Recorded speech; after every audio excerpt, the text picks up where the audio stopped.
quiz. The quiz is just to make sure you read, a little bit of review. Your quiz grades are going to count about 1/10 of your whole grade. Calm down. It's going to be okay. You're going to be fine. We got to relax here. Just relax. If there's something you need to know, I will tell you in the lecture. I'll say, you need to know that. Write that down. I want you just to sit back and enjoy. I mean, this should be one of the most enlightening hours of your life. So think of it as a story that tells you a little bit of how God directs his people, how we get to where we are today. Hopefully it'll help you understand Roman Catholicism a little bit. It should help you understand Eastern Orthodoxy a little bit. And if there's something you need to know for a quiz, I'm going to say, you need to know this for a quiz, write this down, and then write it down. Okay? Does that sound fair? What's that? No. Speed talk. Okay, then we're leaving at 10. That's cool. I'm good. I got all kinds of time.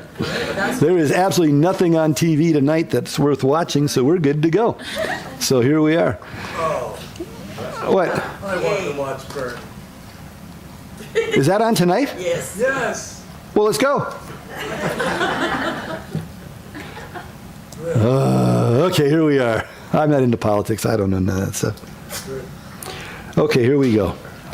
395 AD. So in your mind, just picture we're at the end of that 4th century now. Just picture that in your mind. Constantine has died, and there's a guy who comes to be over the Roman Empire. And his name is Theodosius. Now, Theodosius, we'll call him Teddy, okay? Just Teddy. Who cares what his name is? His name's Teddy. Teddy is the last guy to reign over the Roman Empire as a whole. And he does something that is just unheard of. Thessalonica, we all have heard of the letter to the Thessalonians. In Thessalonica, there is the big Super Bowl of chariot races. Okay, it's the big thing. It's it. And the Tom Brady of the chariot races. He gets arrested because of his homosexuality. And he's not going to play for the big game, basically. And the fans freak out. And they riot, they protest, and some Roman authorities get killed in the midst of the riots. Theodosius is not a happy man about that. They did what now? And he flies off the handle. And as you study Theodosius, he seems to be one of those guys. Think of him like almost Peter, before Peter came to Christ, where he would just say something. That seems to be Theodosius. They killed him. He tells the army, go kill the Thessalonians. Kill them all. They go to Thessalonica, and they're off and running. They're excited. We get to go kill some folk. And off they go to Thessalonica. In the meantime, he settles down. He calms himself, and he goes, was that wrong? I probably shouldn't have had the army kill all the people in Thessalonica. That might be a mistake. Tell them, never mind. Too late. They've already started. They kill 7,000 Thessalonians before they get orders to stop. Anybody, if you're from Thessalonica, you're dead. If you're part of the riot or not, you're just dead. 7,000 of them die. Enter in one of the main players in our life. This man has had as much of effect on our life as any of the people we've studied so far. And he is the bishop. We say bishop, he's a pastor, the head pastor of this city of Milan. His name is Ambrose. And Bishop Ambrose hears this, has a fit. Because you see, Teddy, Bishop Ambrose, that's his religious leader. So Ambrose says, no communion for you. Now we got to remember, back at this time, communion was everything. No communion, no fellowship. You are removed from the fellowship. You're removed from the church. So now we have the emperor of Rome, the Christian emperor of Rome, who flew off the handle, and here stands this very powerful bishop, Ambrose, and says, you're disfellowshipped. You're out of here. And at first, Theodosius says, whatever. And a month goes by. And if you've ever been disfellowshipped, it weighs on you. And the second month goes by, and the third month goes by, and the fourth month goes by, and the fifth month goes by, and the sixth month goes by, the seventh month goes by, the eighth month. Here comes Theodosius, basically crawling back to Bishop Ambrose, saying, I'm sorry. How sorry are you? I'm sorry. Okay, we'll see. And the emperor publicly asked for forgiveness of Bishop Ambrose, repeatedly. And at Christmas, finally Ambrose says, okay, come on in, take communion. Now you behave yourself, you be a good boy. First time that the emperor, the political ruler, found himself subservient to a Christian bishop, Christian leader. And that's going to start setting the stage. Any idea what that did to the status of Bishop Ambrose? That's huge. That is huge. Keep it in mind. He's in Milan. Bishop Ambrose, those of you that read chapter 13, you remember it was Bishop Ambrose's teaching that influenced Augustine. That's that same Bishop Ambrose. So Bishop Ambrose just becomes a main player here because he stood up to the emperor, mind you. Remember, 100 years prior to this, these emperors were killing these guys. And now Bishop Ambrose says, no way, you stand up.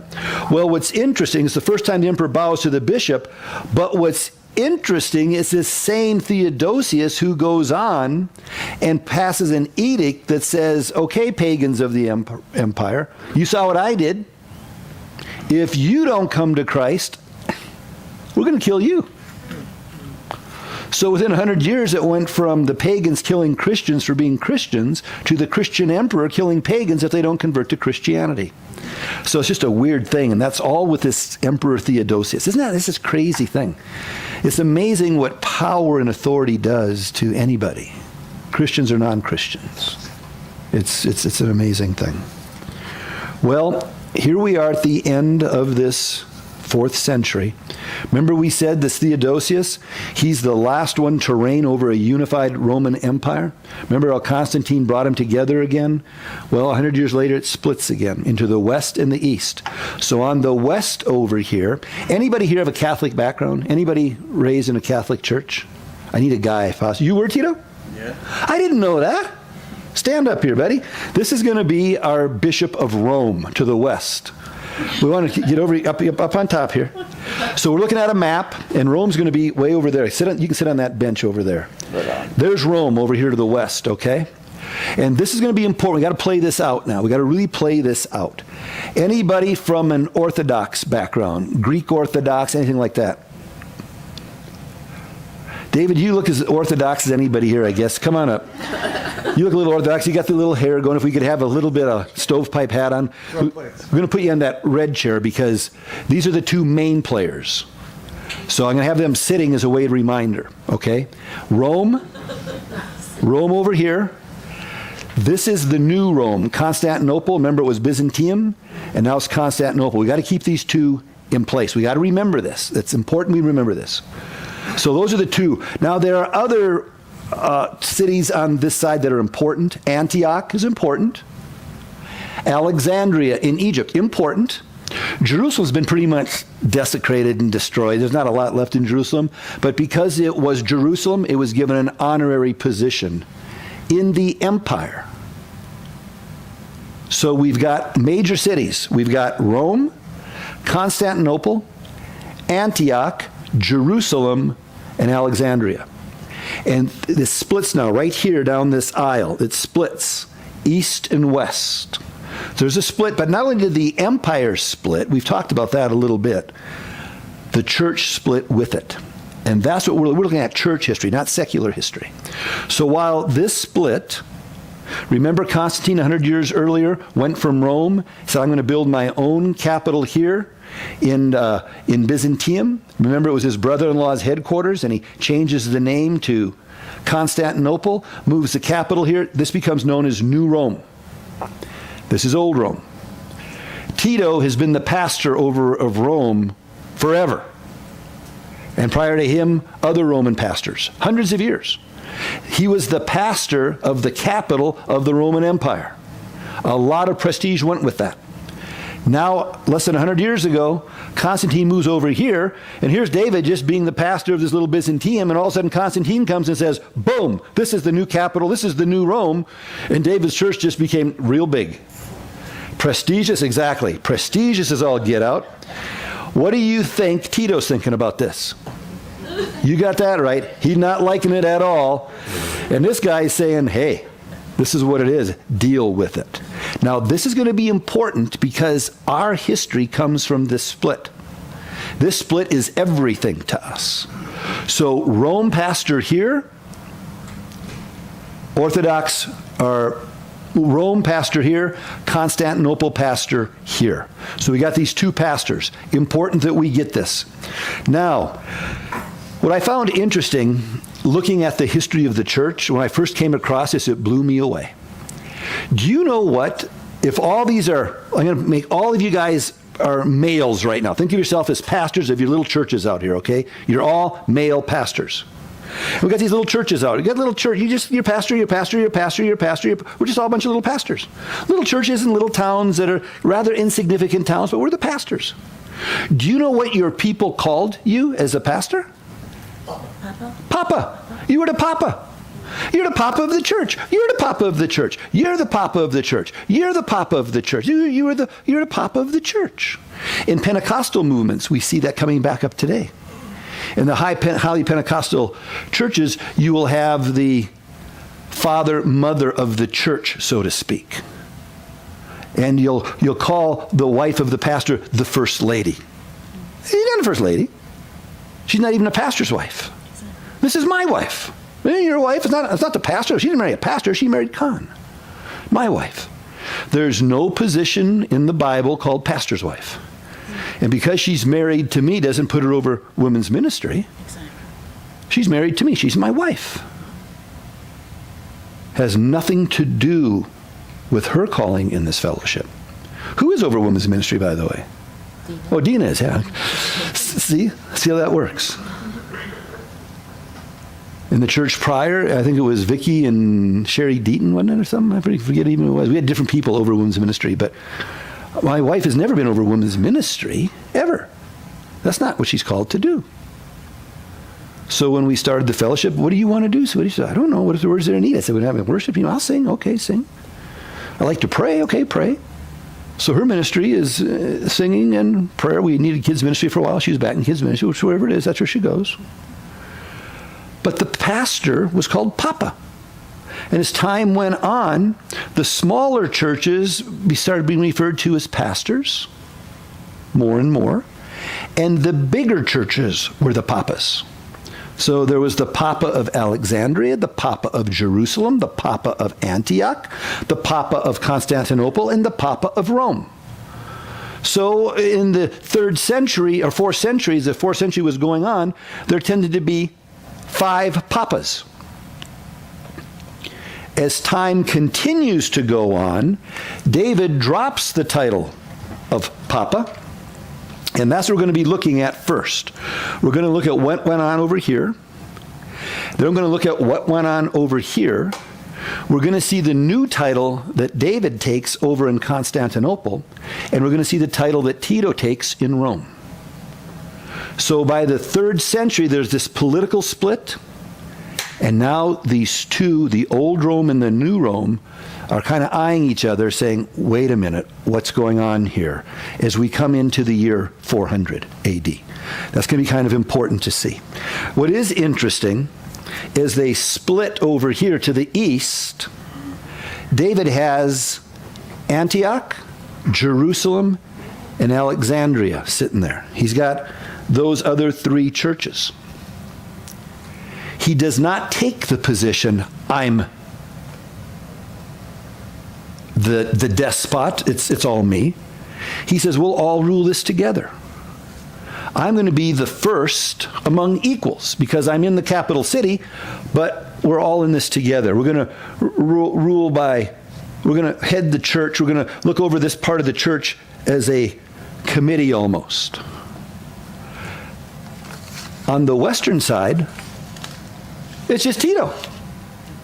He has been the head church dude. Now there's this split, and the groups that were with him are all over here. And he looks around, and Carthage wasn't a big player. So that's all he's got. So it's Tito on his own. So that's what we want to look at tonight as we get into all this. So as we go, let's first look at David. Imperial city, Constantinople. He has strong political influence over here. The emperor lives right down the street, goes to his church. That's huge. That is huge. It's huge. There's the councils. Remember all these different councils we've been having? They all originate out of Constantinople. And they determine where they're going to be held. Nicaea, well, that was in Emperor Constantine's summer home, just a few miles out of Constantinople. Chalcedon, just a few miles outside. Ephesus, just right down the road. It's all in the east. But the emperor's heading it all up, and David's the pastor, if you will, the papa of the emperor. So there's a lot of influence over here sitting in that red chair right now. But he takes a title. In one of the ecumenical councils, all the pastors that are there make a decision. Did you pick up in the book? I think it was in the book, maybe not. But when they started having these councils as time went on, they invited the pastors. You guys are all from the east over here, right? Anthony, can you go on that side? And how easy for you to move, Gary? Can you slide over? And then we're going to kind of get a feel of what's happening here. This is all Eastern churches over here. They're all under you and the rest of the group, you know, the Jerusalem and the Antioch and the Alexandria. So now the emperor calls for a council. You guys all get invited. It's right down the road. Come on, let's have a meeting. Oh yeah, we should do something with Tito. He didn't really like us that much. He's kind of against us. He's doing his own thing over there. Whatever. You know what Tito does? He doesn't go. I'm not going to that council. Forget that. I'll send a representative. I mean, nobody got time for that council. So he sends a representative. A couple of representatives come over. And all the pastors over here. How do you think this is going to go? So we're all in tight with David. Rome is whatever. That was so yesterday. This is where it's at from this perspective. It's important to get this now, guys, because you're going to see why there's this break and it's so much animosity. So they have a council, and we decide that we should give him a good title. He's a papa. He's the father of everybody. We're going to call him the patriarch. And we're going to call him the universal patriarch. But we're not going to use Catholic because it's all Catholic. We're going to find another word that means universal. Oh, ecumenical. That works. We're going to call him the ecumenical papa, which is the universal papa. He's the papa of all of us. We're going to call him the patriarch. And his title now is going to be the ecumenical patriarch. Eastern Orthodoxy, that's still the title of their leader to this day. It comes way back here. So this is all going on. I'm going to be Tito's representative. And I'm going, he is not the universal father. Are you kidding me? Are you stinking kidding me? Really? Tito, you're not going to believe. They just made him the ecumenical patriarch. Tito says, whatever. We know who the real papa is here. I've been the papa from day one. And it starts. So now there's this animosity brewing between the West and the East. We've got the ecumenical patriarch. Ecumenical just means universal, like Catholic means universal. What David did is he ordained all the papas in Antioch, Jerusalem, Alexandria. He ordained all the other pastors as well. So he was the guy that did all the ordaining. So if Michael, if you're the new patriarch in you're the new patriarchal wannabe in Antioch, David would call you, you would go up, and you would be ordained. But you would not be ordained by your people, he would ordain you. So now all of a sudden, David's got a lot of control over these churches. So he's ruling as a first among equals, but he is the first among equals. So he's got a lot of weight up here in Constantinople. He ordained, he removed. If Sidski's the patriarch in Alexandria and you cross him somehow, you get on his bad side, he can remove you right now. So when Sid goes up to Constantinople, Sid's going to be buying lunch for him because you want to stay on the good side of this guy. So you see how this works? First among equals, but he is the ecumenical patriarch. He's the universal Papa, our father. He removed them, directed them, and interfered in their affairs whenever possible. So he was meddling. He could meddle whenever he wanted to, and whatever he wanted to do. He could just meddle. Interesting, at the 7th century, now we can just fast forward real quick, Muhammad comes in, and he affects Antioch. He affects Jerusalem. He affects Alexandria, weakens the status. At this point, Constantinople stands. He becomes even stronger now. Can you imagine if Lorette's got a pastor and she's kind of under Michael in Antioch, but all of a sudden Muhammad comes in and Antioch goes down in stature, but you're not? But you see that, man, he's really kind of not much there. All of a sudden her loyalty is going to go up here real quick because he was the bulwark that stood against Mohammedanism for a number of years. So he goes up even higher. So as time goes on, Constantinople becomes stronger and stronger and stronger and politically tied in big time. Through the 15th century, the rest of the 1400s, Columbus, it still is doing strong. Remember what it was called before Constantinople? Byzantium. You've heard of the Byzantine Empire? That's what that is, from Byzantium. The Byzantine Empire. It was the ancient Byzantium Empire, the Byzantines, and that position was it. So we've got a really strong position here. Do you see how strong Constantinople is? This is going to be for 1,000 years. This is a strong seat. And Rome is out there going, what happened here? Do you see what's going on? Now, even though he was the center of the Greek church, we call it the Greek church, this Eastern church, the Eastern Orthodox church, or the Greek Orthodox church, it's one and the same. Russian Orthodox is a branch of that comes much later. So if you say Eastern Orthodox or Greek Orthodox, it's the same thing. Realize this is Greek Orthodox, but Greece is over here. This is in Turkey. And the Turks and the Greeks do not get along. So Greek Orthodox, don't think Greece. It's the Orthodox Church. It's the Eastern Church with this split. Greek Orthodox, Eastern Orthodox, the same thing. Exactly the same thing. Russian Orthodox is like a cousin or a nephew of them. Still the same thing. Their headquarters is still over here. Okay, we see how that works? The Eastern Church. So we got this whole Eastern Church thing. He takes that title, first among equals. Don't write this down. I'm just letting you know. They called it primus inter pares. It means the first among equals.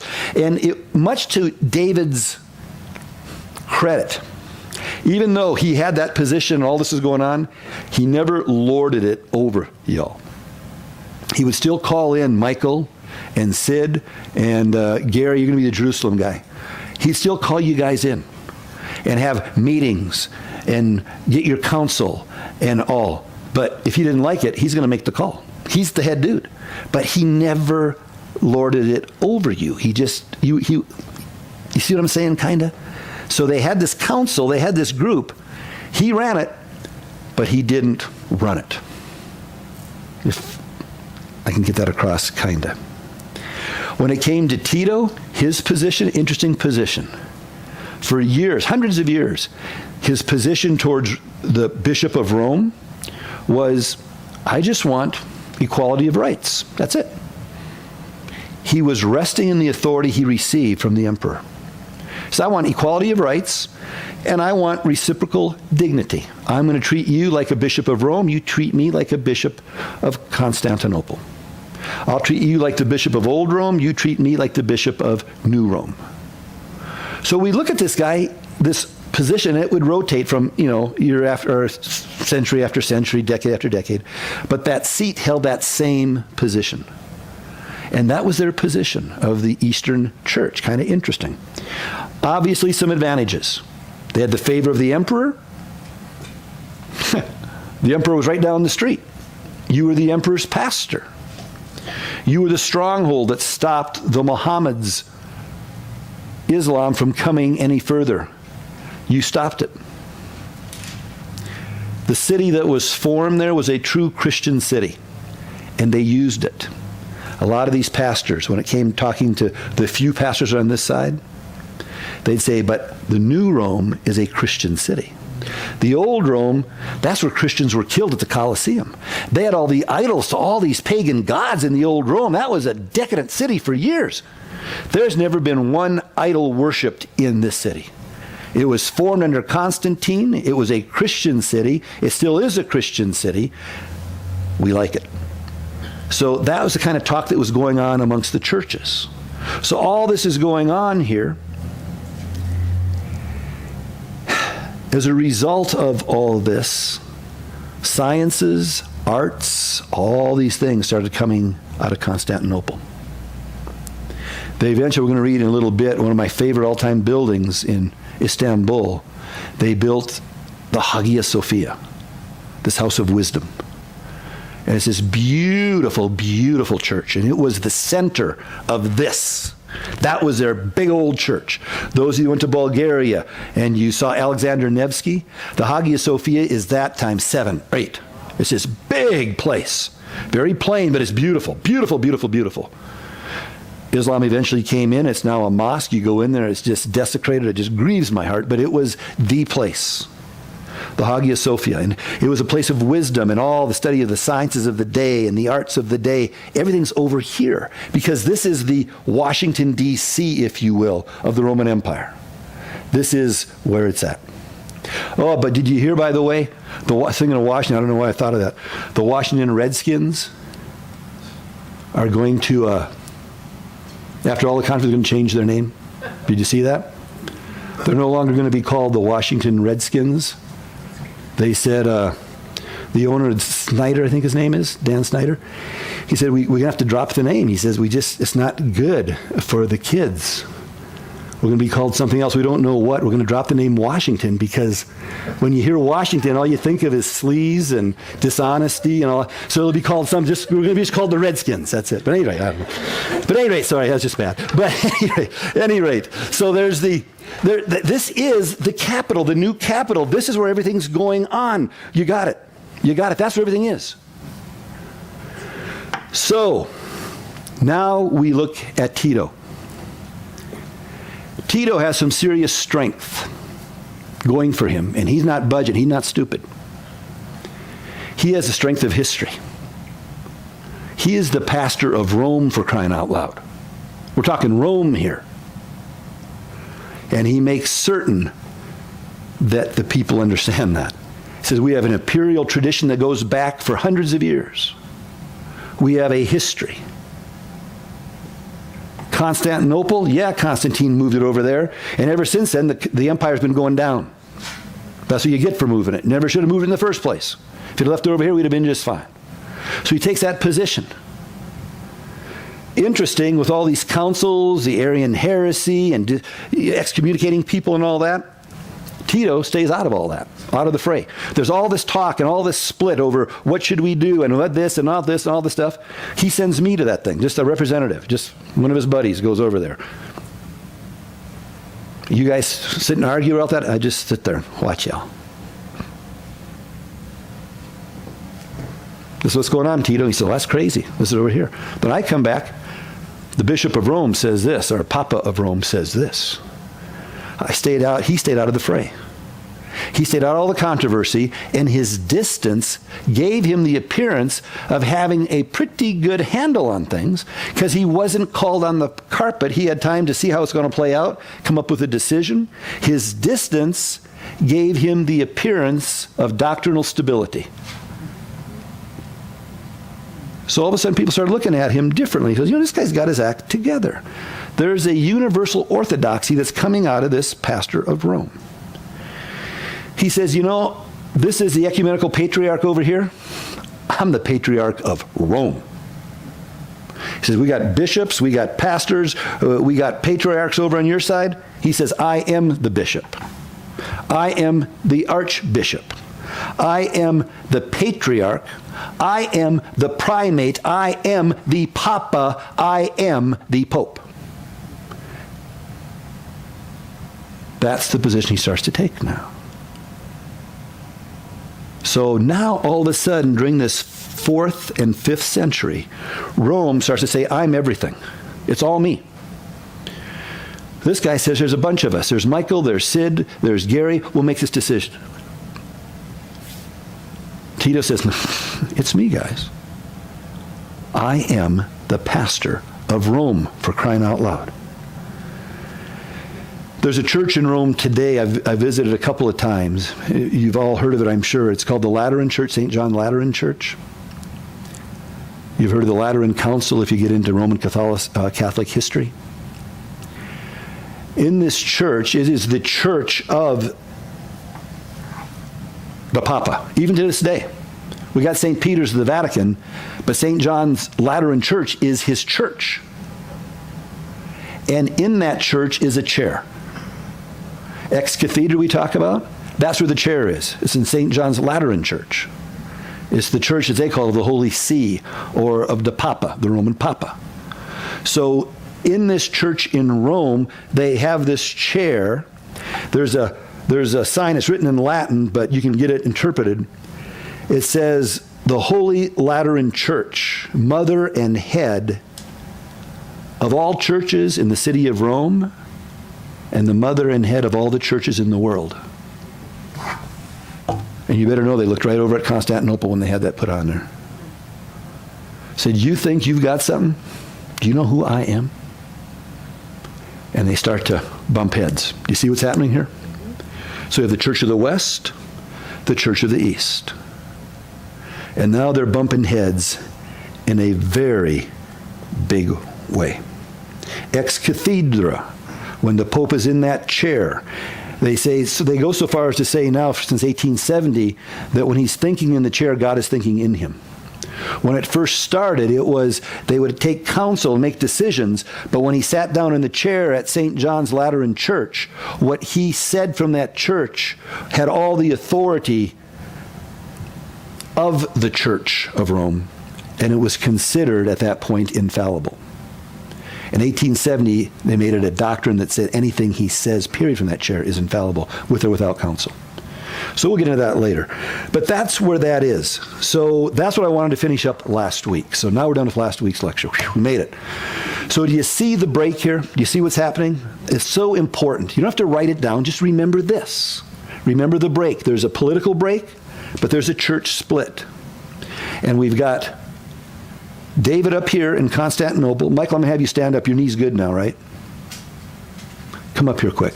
We got to get this visualized. Please come up. Michael, come on up. Was it Keith? Okay, Keith, you come up. Sissy, please come up. And Gary, please come up.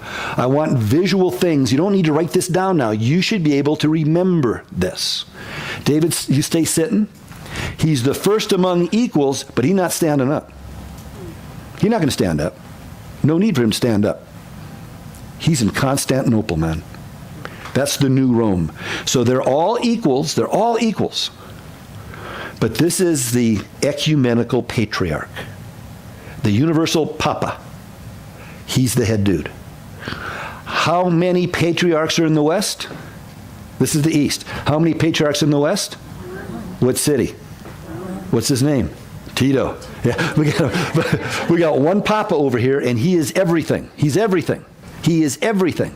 He's the pastor, he's the priest, he's the bishop, he's the archbishop, he's the patriarch, he's the primate, he's the pope. He's the papa. He is running the West. You got it? Vatican City, St. Peter's Church, we're going to get into all that down the road. His church that he officiates at is St. John's Lateran, Lateran, Church. Bing, bing, bing. You might want to know that one. St. John's Lateran Church. It's the place, the church of the Pope even today. It's where the chair is when he speaks ex cathedra, which means from the chair. It's not in the Vatican. It's in Rome.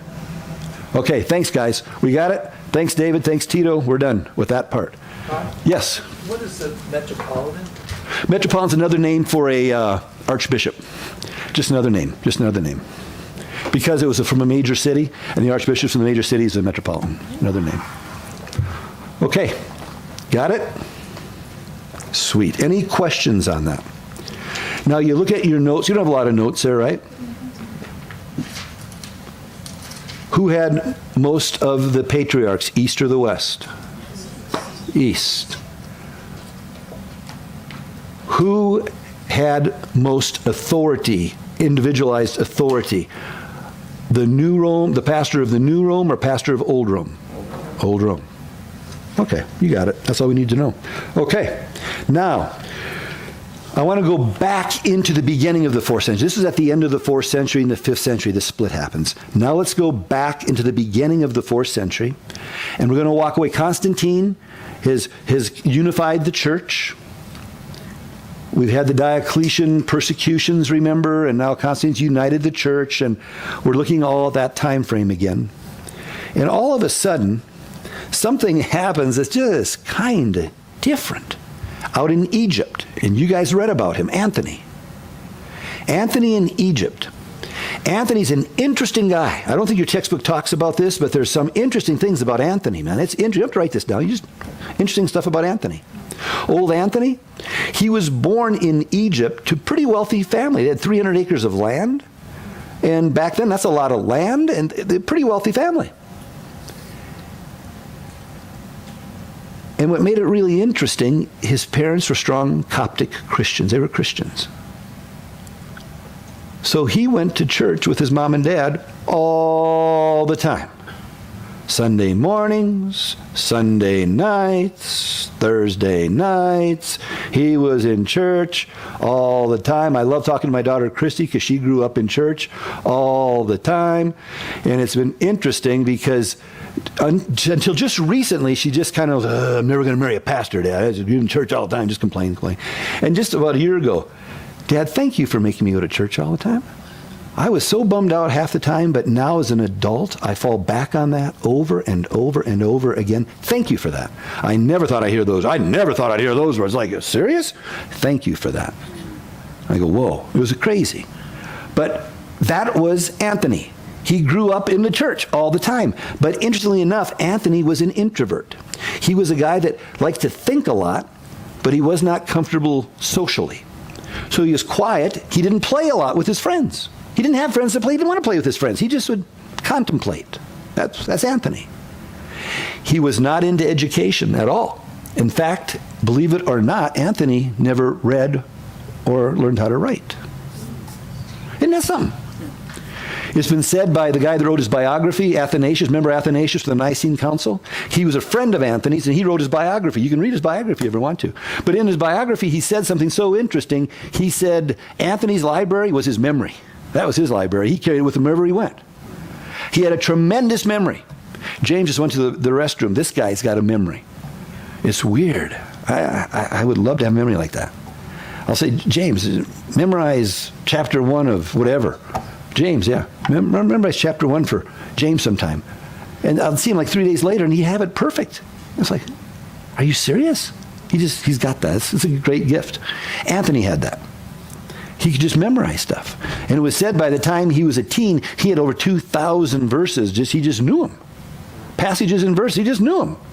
And just from being in church and listening and listening and listening. I talk to Brian a lot about different things. We'll talk about different scriptures, my son and all that.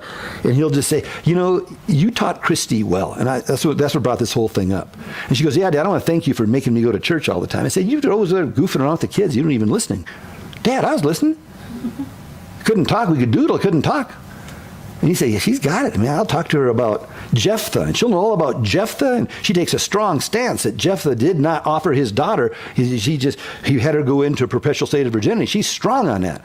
He says, most people I talk to don't even know who Jephthah is, and she knows the whole thing about it. She even knows where to find it. I said, how do you know that? Well, you taught us that in church all the time. And you were listening? I was listening.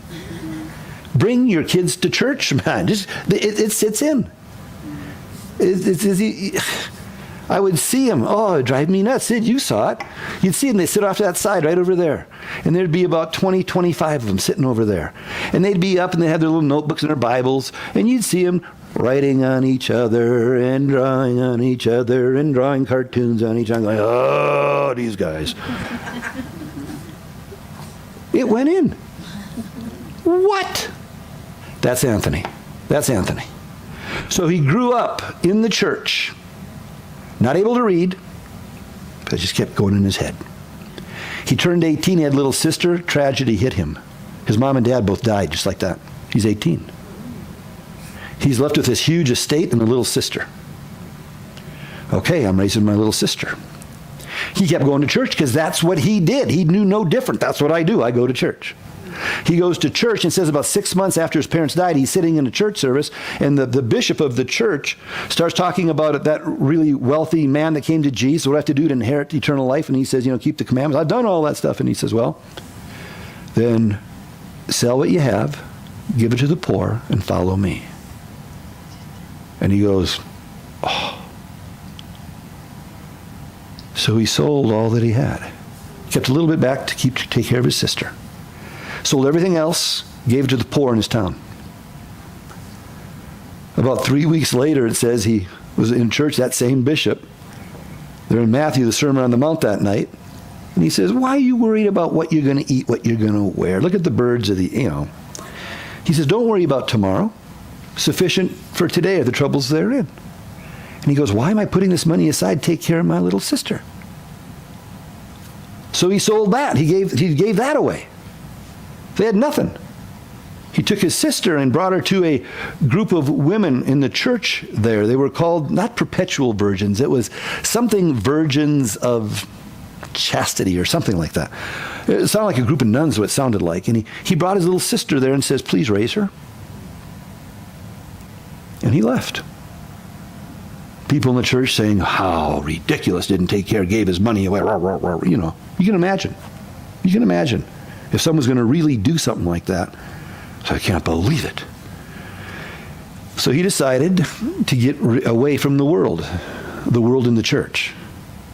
Remember, the church had been compromised now as Christianity became the state religion, and all of a sudden people come into the church who really aren't Christians, but they're just going to church. He said, I got to go. And he headed east of the Nile River into the Sinai Peninsula. He found an old cave that was used for decomposition chambers, an old sepulcher, and he lived in there. And one of the couple of guys out there near him would bring him a little bit of bread and a little bit of water from time to time. He spent 3 years in that cave, just living in there. He said while he lived in there, he had all these fights with different demons. The demon of Mammon would come to him and say, you gave away your riches, you're stupid. No, I'm following Jesus. And he had all those battles. Real pretty girl in his imagination came to him and said, if you just come back, I'll marry you, in his mind, and he fought all that and all the passions that he had to fight out there for those 3 years. Then he went further away yet, and he found this old castle, and he stayed in that castle for 20 years in this castle, praying, going around telling people of Jesus, the wickedness that's in the church, the battles with demons. Remember, they called him desert. He was a desert, remember, in Greek? A hermit. So he was just a hermit out there, a hermit. Then he ended up going even further east, only 7 miles from the Red Sea out there, and went up on this mountain and lived up there. Constantine heard about him because people started coming from all over the place just to hear him, because even though he couldn't read, he couldn't write, he had all this wisdom and this wit, and he just saw things straight. So people would go out there and talk to him. And then I don't think I wrote it down. Maybe I did. I don't think I did. I did. Nice. I did. I wrote it down. Athanasius, his buddy, would go out and talk with him. They became great friends. Athanasius wrote a biography. This is an excerpt from his biography. One of the things I found interesting about him, he ate very little. He'd only eat every 2 or 3 days, so very little, drank very little. The longer he was out there, he somehow got in his head he shouldn't wash his feet, which is just the nastiest thing in the world. And he went years barefoot without washing his feet. Talk about some crusty feet. I just thought I'd say that. It was just something I read. Oh, that's weird. But that's what he did. But Athanasius mentions it also in the biography. But here's what he says. He says, from this short narrative on my good friend Anthony, you may judge how great a man he was, who persevered in the ascetic life from youth to an old age. In his advanced age, he never allowed himself any better food than when he first started, nor change of clothes. He never washed his feet as long as I knew him. Yet he continued healthy in every part of his body. His eyesight was clear to the end. His teeth were sound, though by long use they were worn to mere stumps. He retained also the perfect use of his hands and feet, and was more robust and vigorous than those who are accustomed to change of food and clothing and used to washing. His fame spread from his remote dwelling on that lone mountain over the whole Roman Empire.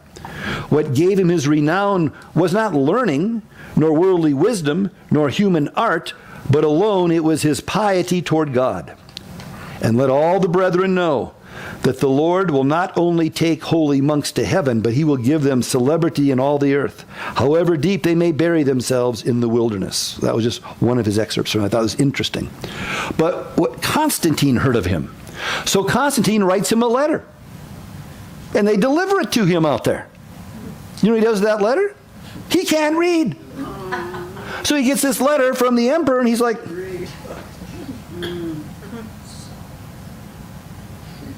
some of the hermits in the area that have started to pattern their life after him. The emperor wrote you a letter, Anthony. He says, guys, don't get excited about an emperor writing me a letter. The creator of the universe wrote all of us a letter. That's what's important. So to the one that brought the letter, he says, you know, I'm not going to read this. Well, he couldn't.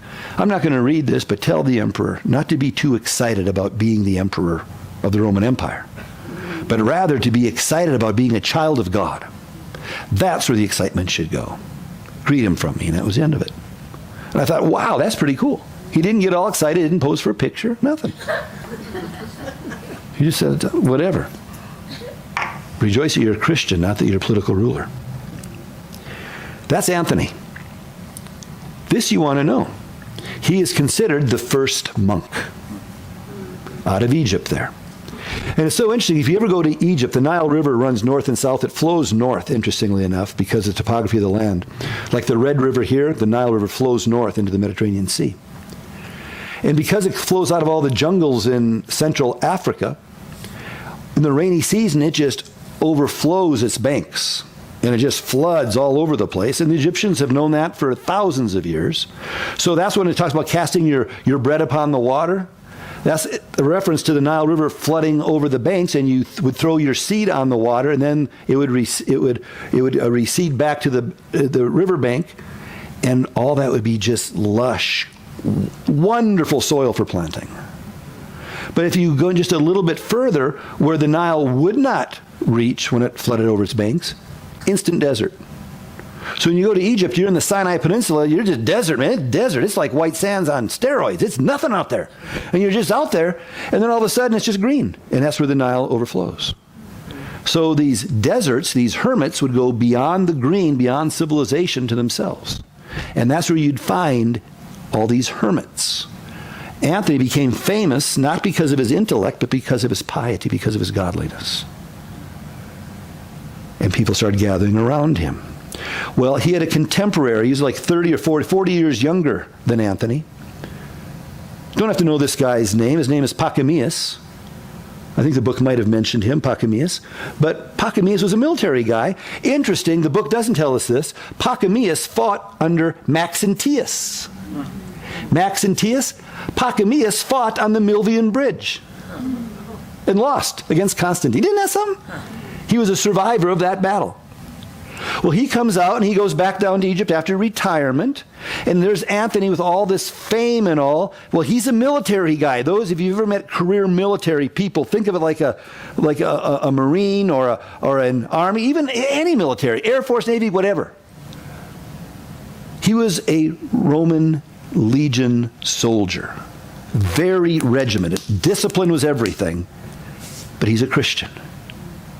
He goes back to his home country of Egypt, and he brings all that regimentation, all that discipline to his hermit lifestyle that he starts. And he starts to form these cloisters with a number of hermits gathered together. This is what we are going to do. If you're here, get up. This is what you do. You're reading from here to here. You're going to do this from here to here. You're going to do this from here to here. Lights out, go to bed. No cell phones. That's Pachomius. Well, it just goes, this society of monks. Once he got saved, he brought the discipline of the military to his personal life. It says once he got saved, he never ate a full meal, ever. He would eat just enough to live, but never finished a meal, never ate a full meal. And he slept sitting up on a big stone as a way to punish his flesh. He's a disciplined dude, I guess. And as the monks start going forward, that kind of mindset starts to hit in. This asceticism pulling away from society. They start to remember, they start to do all these different things. They say, well, you can't do this, you can't do this, you can't do that, you can't do this. And they start taking it to an extreme.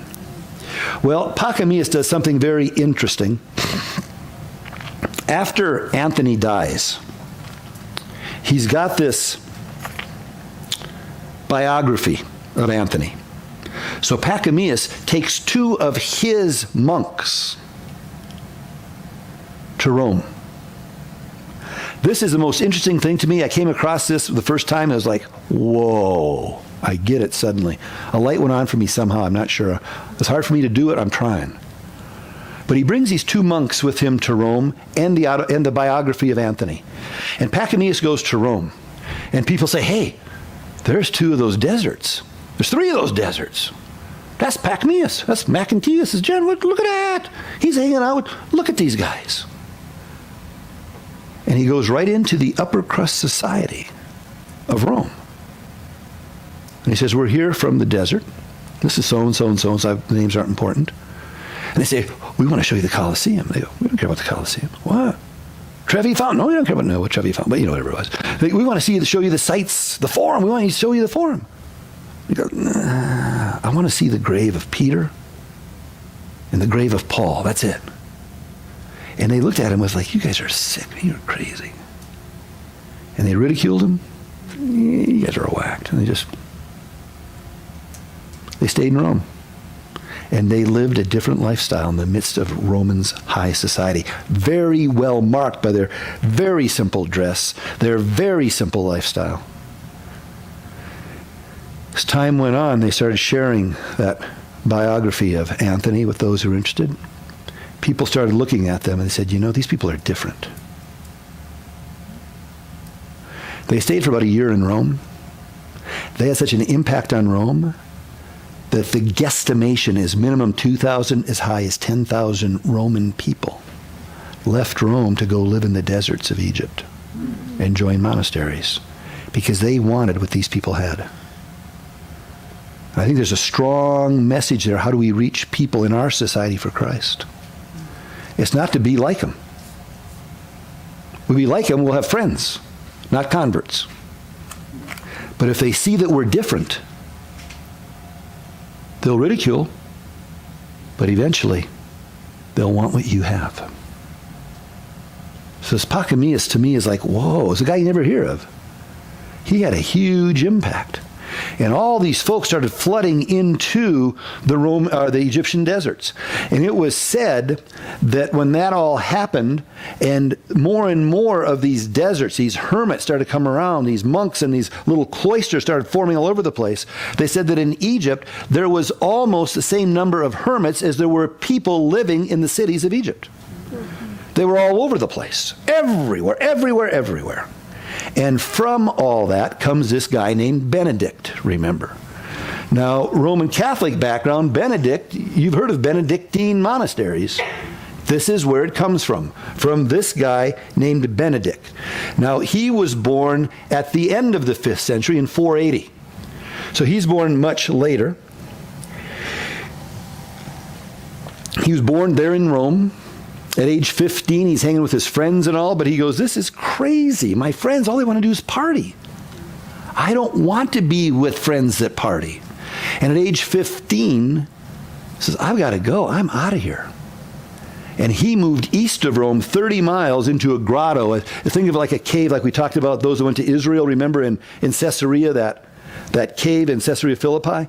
In a grotto like that, it's just this carved out area of a rock mountain, and they're in the mountains in east of Rome. And he went and he lived there, and there were hermits all around there. There were these monks everywhere, and a neighboring monk would let down a loaf of bread to him from time to time and a little bit of water, and he just lived there. 15-year-old guy. And he writes about the battles he had with demons. The same thing that all these guys went through. Their battles with lust. They found that when you separate from society, the lusts of the flesh, the lust of the eyes, and the pride of life don't go away. So they'd battle with all that in their minds. They have all these battles with the demons and all these battles going on. And 3 years as a hermit, he lived out there in this grotto, old Benedict. And then he went out, they had all these other monks or hermits living out there.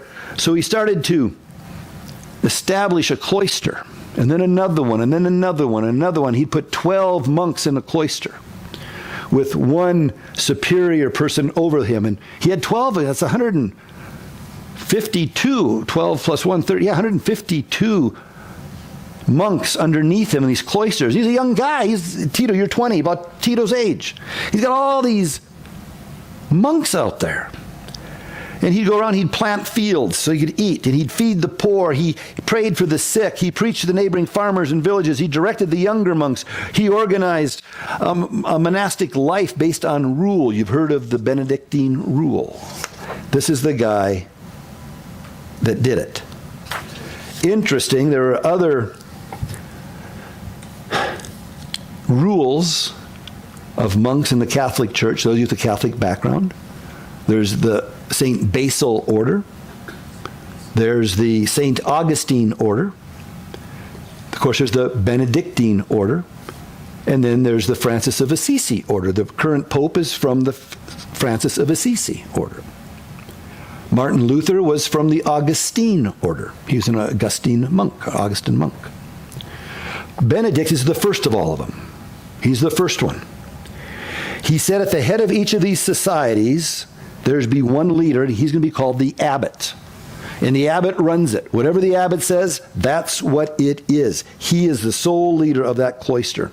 If you want to be part of it, James, you want to be part of my cloister. I'm going to be this abbot running this cloister. And now it's gotten bigger than 12. Now we've got this many. We got 25 in our cloister. And here comes James. I want to be a part of this. So we give you a 1-year probation period, James. Anytime during this year, if you want to say, I'm out, you're free to go. God bless you. Come check us out. Be part of us. See what you think. The year comes up. We say, okay, James, it's time. Are you in or are you out? It's up to you. He's in. Okay. If he's in, here's what you got to do. There's 3 things. You got to take a vow of chastity and poverty. As a cloister, we might be really rich, but individually, we got nothing. Everything we have, we go to the poor. That's it. So chastity and poverty, number 1. Number 2, you've got to agree to a lifetime commitment to us. You're in for life. And number 3, I'm the abbot.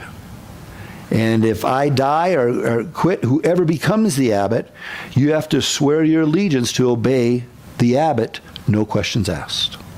That's the Benedictine 3 vow commitment. So chastity, poverty, lifetime commitment, and you follow the abbot. That's you have to know that. I'm just letting you know. That's the Benedictine thing. That's kind of cool. You can know it if you want to know, but I mean not for a quiz. Who cares? So kind of interesting. They were known as the Black Friars. So you'd see a Benedictine, oftentimes they were called, he's a Black Friar. If it was a Black Friar, he was Benedictine.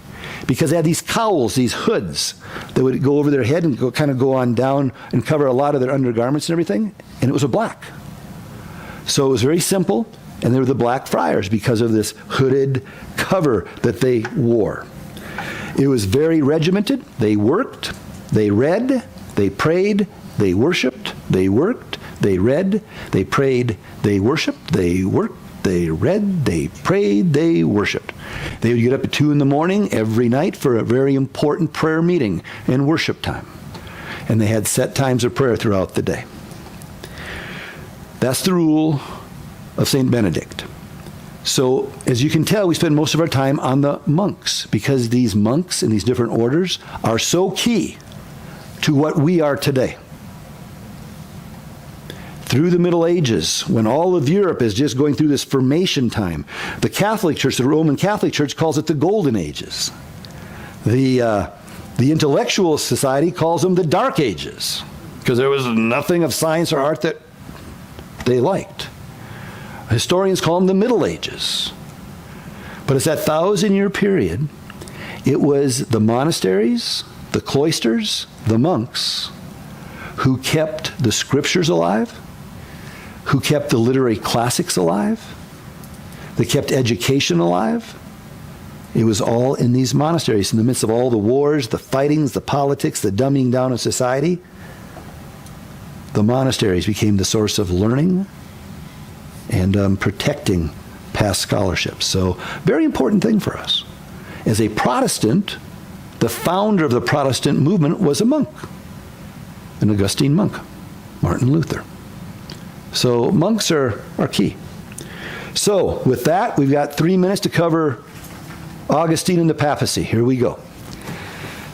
Augustine, probably the brightest mind, even probably trumping Origen and Tertullian. Probably the brightest mind of antiquity, Augustine. Augustine has a very unique spot in history because the Roman Catholic Church looked to him for the originator of their ecclesiastical hierarchy, the way the church is set up. The power of the priest, the local priests, and the archbishops, and the monsignors, and all the way up to the Pope and that. That's all Augustinian. He formed that when he fought up against the Donatists. We talked about them. You read about them in your book. You remember? The Donatists were people that said these Catholic priests, not Roman Catholic now, the universal church bishops, when persecution hit in the 300s, they, to protect themselves, burned the scriptures. And we are not going to be part of that. So forget about it. No. We got our own church here, pastors who did not burn scriptures. We want nothing to do with anything that ties into that. So they formed their own little church and said, we got our own church. Augustine comes on the scene and addresses it strongly. And that becomes the foundational writing for the organization of the Church of Tito in Rome. So that becomes the foundational. Later on in his life, the Pelagius comes up and says, it's possible for people to be sin-free and to live a sin-free life. Now we look at Augustine's testimony. Remember what was going on? Mom was a Christian. His dad wasn't. Augustine gets a very good education, a brilliant guy, goes off to college, and it's party time. Meets a young lady, moves in with her, gets her pregnant, has a little boy. They live together for 13 years. He's trying to find a Persian religion, Manichaeism, which is whatever. He got involved in that for a while. He outgrew that. He ends up eventually in Rome, and he dumps his mistress. Just typical move. Okay, good enough. I'm tired of you now. Next. And he starts just sleeping around. He gets assigned in a very high position academically in Milan. He goes to Milan. While he's there, he says, hey, this is the place where that Bishop Ambrose is. He's the guy that made Emperor Teddy, remember, kowtow to him. I'm going to pick up some rhetoric. He was a professor of rhetoric. I hear he's a great speaker. I'm going to hear him. So he goes just to hear him teach.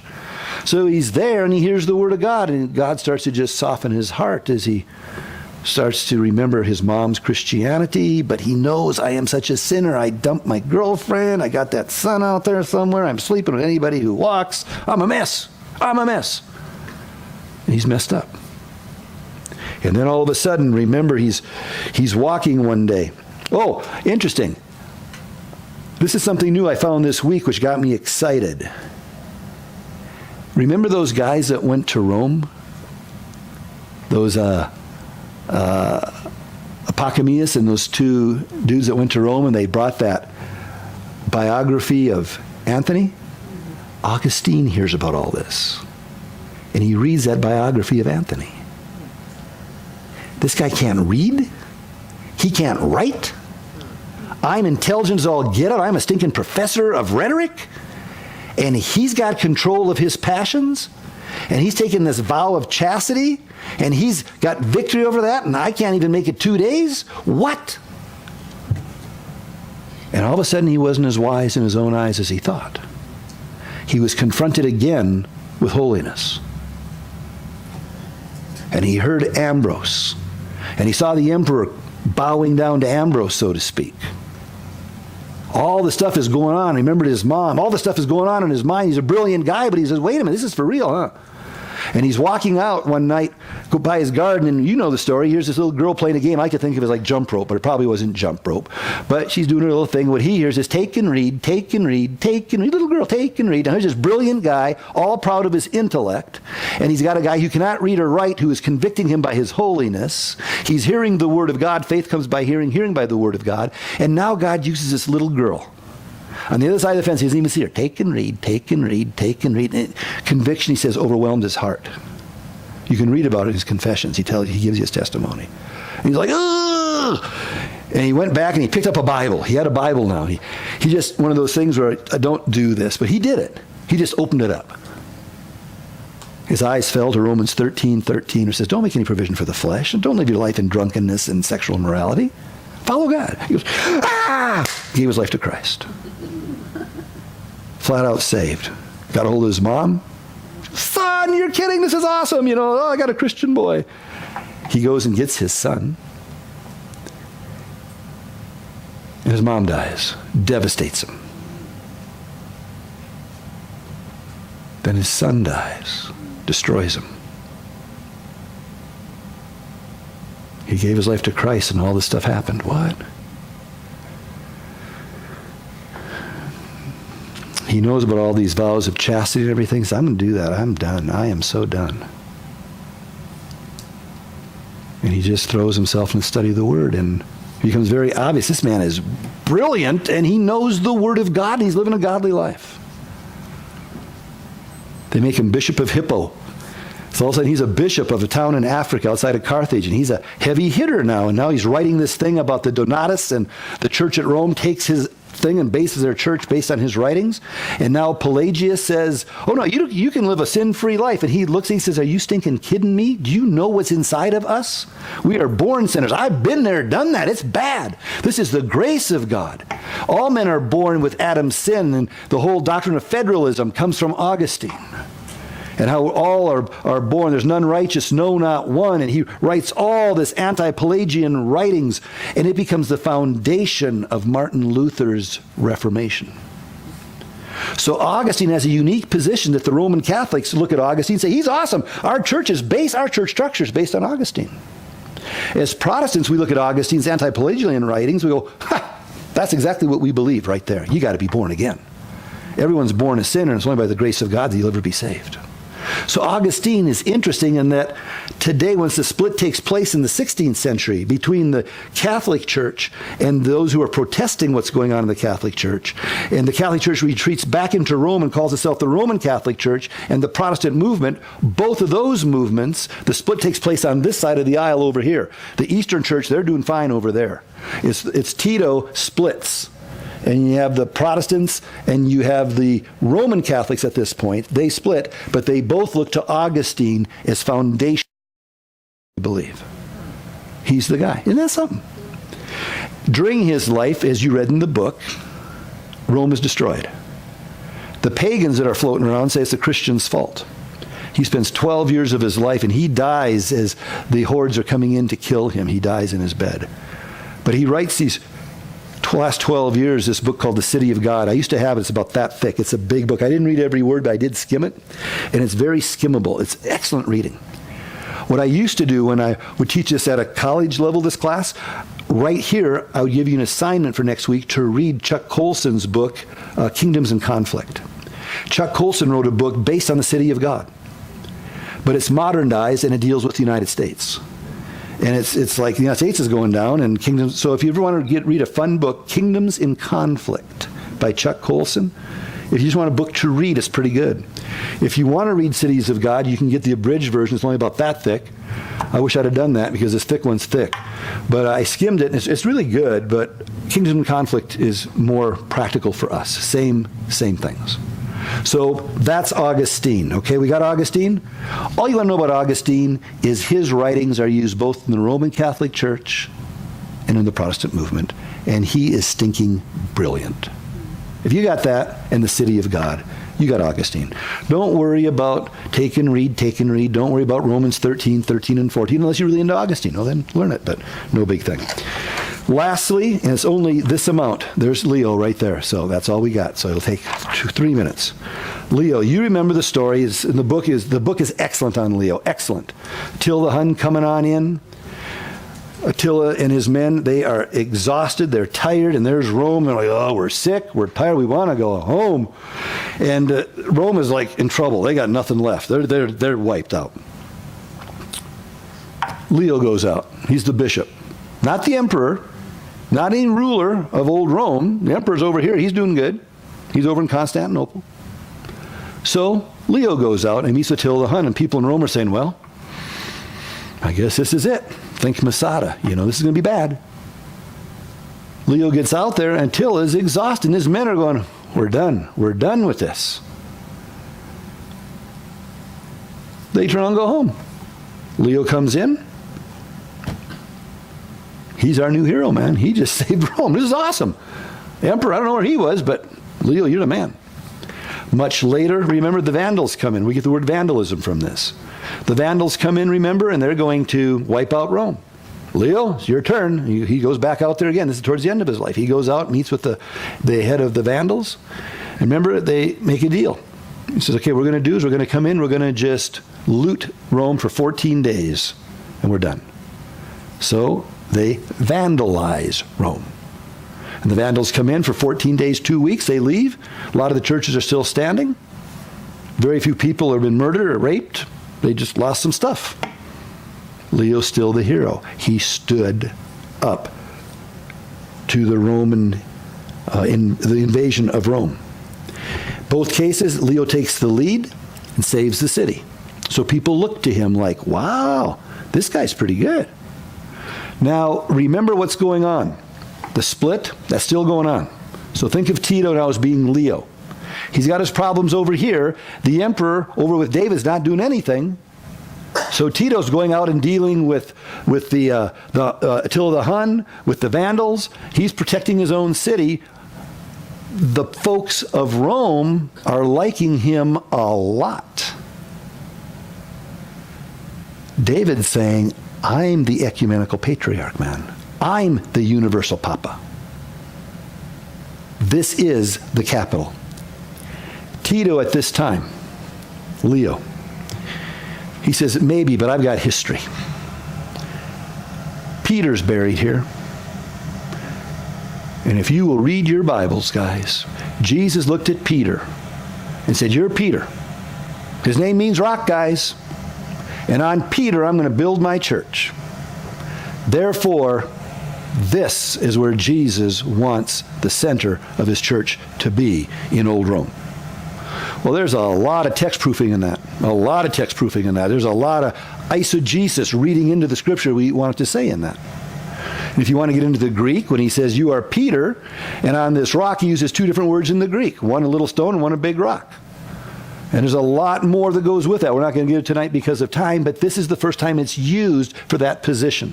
This is the first time with Leo that Peter is used as this is where our apostolic succession goes from Rome. The first pope, the first self-proclaimed pope is Leo, right now, here at the beginning of the 5th century. So this is the first pope. But when you go to the Vatican, you can see the list of popes. You'll see Leo right there. But then they'll go on with bishops of Rome, and they'll go all back further.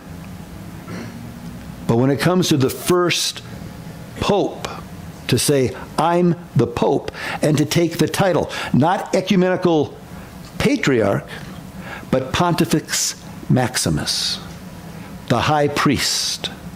It was a pagan title of all things. But he takes that for himself. He says, I am the high priest of religion throughout all the empire. Even you, David.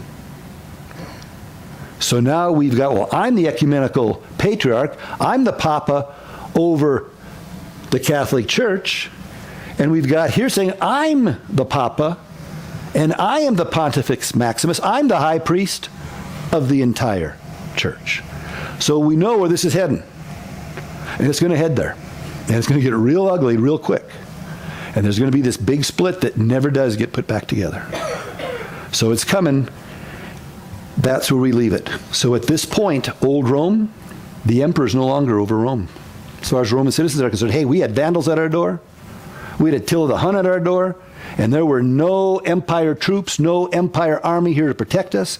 It was our papa that fixed things. Our loyalty goes to him. And that's where we leave it. Okay, doke? Sorry, we're 12 minutes late. Sorry. God bless you guys. Have a great night. 2 more chapters for next week. Finish the unit on the Christian. Anybody have a book here handy? I think it's the next 2 chapters, right? Is the rest of this unit of the Christianization of the Roman Empire? I think it's chapters 15 and 16. Is that what it is? Then that's it after that? Yeah. Okay, so 15 and 16 for next week. Next week, what I'm going to do for the quiz for next week, it's going to be much easier, guys. What I don't want you to do is I don't want you to get into details. I want you just to know the basic flow of things. Just the flow. If there's something that really interests you, well, then learn it. That's going to be awesome. Think of it more, which I really don't agree with this style of learning, but this is going to be sort of like a Montessori church history class. If you find something you like, learn it. I'm going to give you everything. I'm going to be telling you stories like I did tonight. Just get the stories, get the flow. Don't worry about dates. Don't worry about centuries. Don't worry about years. We're going to get the flow. Next week, we're going to finish this section up, and then we're going to do a major review of a flow. I'm going to tell the whole story from the age of Jesus and the apostles to the Catholic Church and to the Christianization of the Roman Empire. And then I'm going to have a worksheet. It's going to be a homework, one of the few homework assignments you're going to have. And it's just going to be fill in and write out. That's what you need to know. So you'll kind of know, okay, if I know this, this will be good. This will be good. There is a test coming, but the test is not going to be difficult. Don't freak out on it. Learn as much as you want to learn. But like we kind of did tonight, I think it's important that when you hear the name Montanus and Marcion, it's not that important that you know which one was which, because with Google you can look it up. But you should know Marcion and Montanus. That's bad. That's heresy. That's bad theology. You should know Tertullian's the first guy to come up with Trinity, but he eventually followed a heretic. And if you're really into it, you'll know it's Montanus. And if not, that's not the end of the world. But you should know. You should know. You should know Arius is the founder of the Arian heresy. You should know the School of Alexandria is the allegorical interpretation of Scripture. Those kinds of things. Just basic things. Don't freak out on the quiz for next week. Don't worry about it. Just read the next 2 chapters. Just review your notes and get the flow. Get the flow. And then you'll have the worksheet. That's going to help you a lot. And then we're going to continue on in. We're going to keep on going into the Middle Ages. And in a perfect world, I'm hoping that we'll finish the Middle Ages on November 3rd. Tuesday, November 3rd. That's the goal.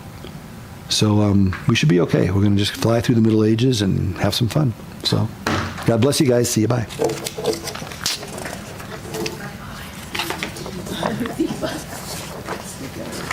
The Irish say